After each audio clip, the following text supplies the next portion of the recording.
Hello, everybody. It's Uncle Matt, and I'm here to read you another bedtime story. And tonight's bedtime story has to deal with rules. Yes, sometimes rules are very important, especially rules in a house.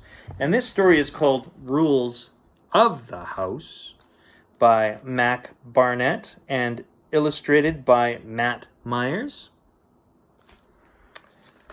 This story was copyright in 2016. Rules of the House.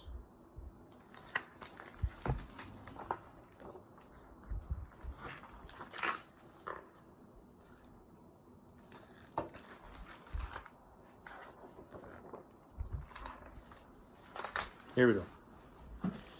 Ian always followed the rules. Here he is following the rule, always pack a toothbrush. Rules are meant to be followed. Ian would always say because he meant it. There's a sign on Ian's door too. It's a notice. It says, no shoes, no food, no beverages.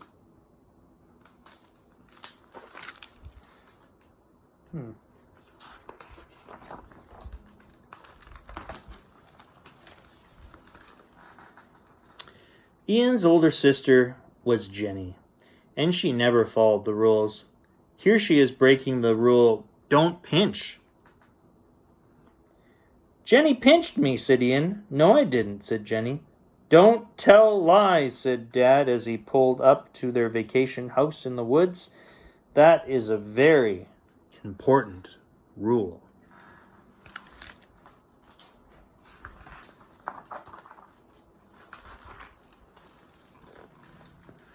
The house in the woods was tidy and warm. The living room had a pot-belly stove, and the den had a bearskin rug, and the bathroom had a clawfoot tub. Ian thought it was great.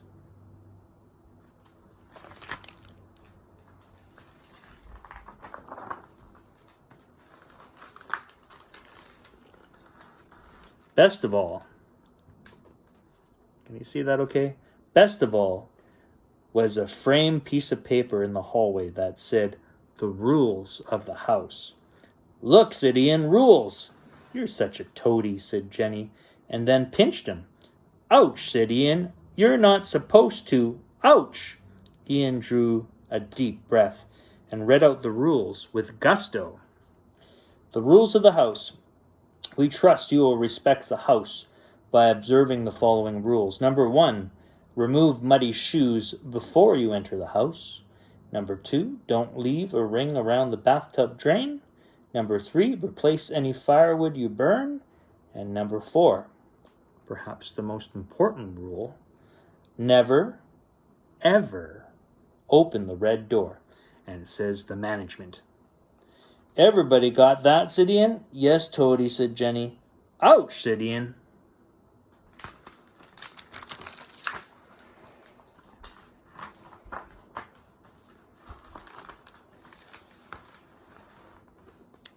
Well, during the day, Ian and Jenny and Dad did forced things like hiking.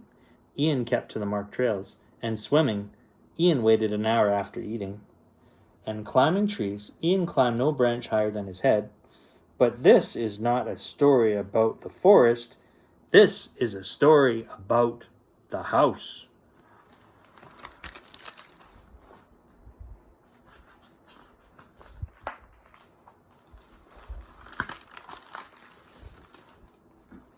Because, of course, it wasn't long before Jenny started breaking rules. She tracked mud all over the rug, her hair wrapped around the drain, and she loved roasting marshmallows but never gathered more wood. Jenny, said Ian, you're breaking the rules. Ian, said Jenny, I wish you would disappear.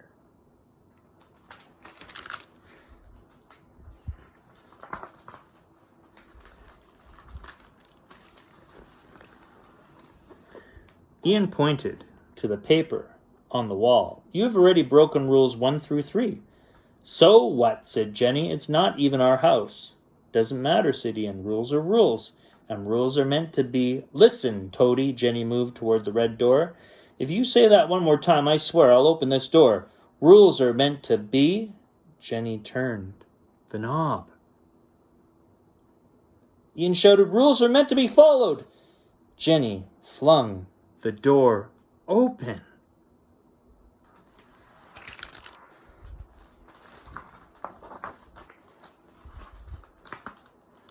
Oh no.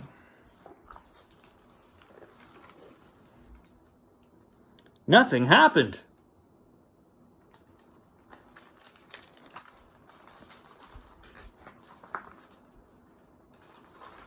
Nothing happened until that night.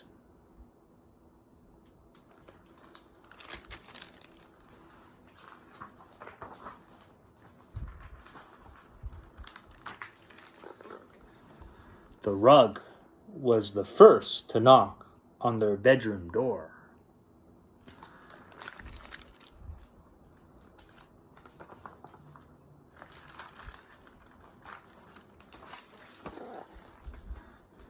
My beautiful fur is matted and muddy, he said. Who broke the rules of the house? We did, said Jenny. Liar, said Ian. It was only her. Toady, said Jenny.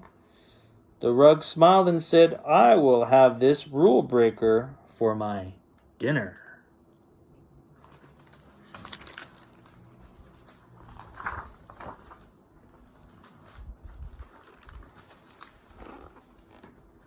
Not so fast. The tub leaped into the room. I've had a taste of her hair, and I'm hungry for more. I will have this rule breaker for my dinner.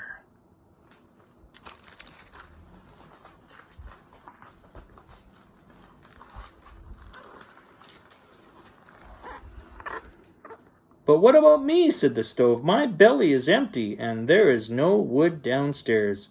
I will have this rule breaker for my dinner. Those terrible creatures stepped closer and closer. Ian knew just what to do.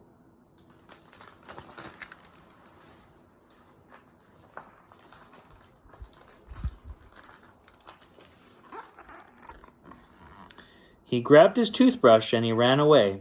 Serves her right, thought Ian as he ran through the woods. She should have listened, thought Ian as he jumped over roots. After all, thought Ian as he ducked under a branch, rules are meant to be. Ian stopped. He scratched his arm, the one that usually got pinched. He decided, even if there wasn't a rule that said, always save your sister from being eaten by monsters, maybe there should be.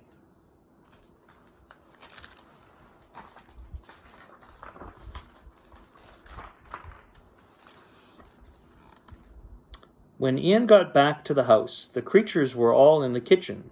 The tub and the stove boiled some water while the rug chopped aromatic vegetables. Rule breaker soup for dinner, they sang. Rule breaker soup for dinner. It wasn't a very clever song, but the tune was catchy. Rule breaker soup for dinner, they belted out in a 3-part harmony.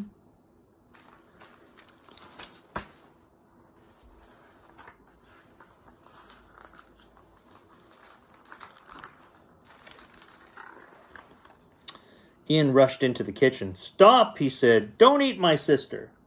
But Ian, said the stove, she didn't follow the rules. Yeah, but, said Ian, but it was then that Ian realized he didn't have a plan. If you want to eat my sister, you'll have to eat me first. Brilliant, the monsters wouldn't eat him.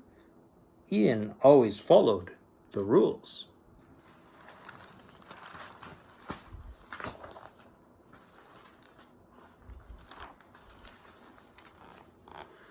Okay, said the stove. Let's eat him fast, like an appetizer.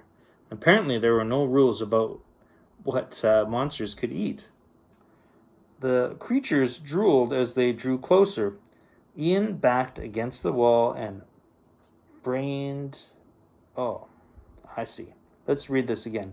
Ian backed against the wall and brandished his toothbrush.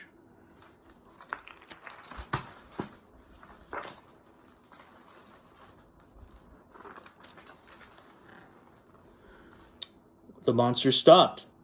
What is that? Asked the rug. The red thing in his hand. Ian looked down. It's a toothbrush. A toothbrush? Asked the stove. What's that? You use it to clean your teeth after you eat, said Ian. Don't you guys have toothbrushes? No, said the tub, looking very solemn. We have never seen one before. Ian laughed. You're going to eat us and you don't even have toothbrushes? You're supposed to always pack a toothbrush. That's a rule. It is, said the tub.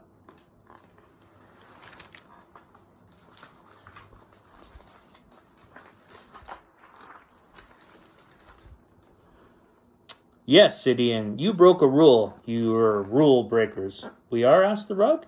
What's going to happen to us? Ian remembered his father's words. Don't tell lies. Then he forgot them. Oh, man, said Ian. Oh, man, oh, man, oh, man. Where you break the toothbrush rule, very bad things happen. When you break the toothbrush rule, a huge monster comes for you.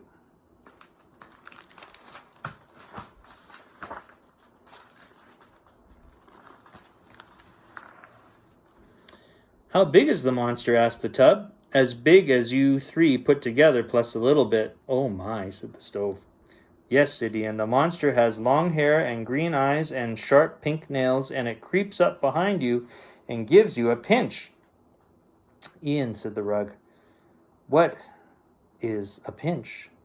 Ian nodded at Jenny and said, This is.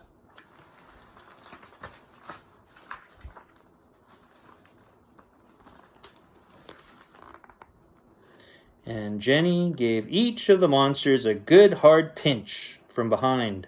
Ouch! Cried the creatures. They fled down the hall and through the red door. Ian and Jenny slammed it shut behind them.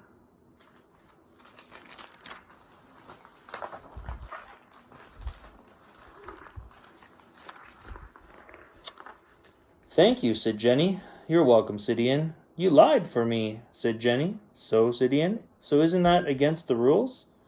Don't be a toady, said Ian.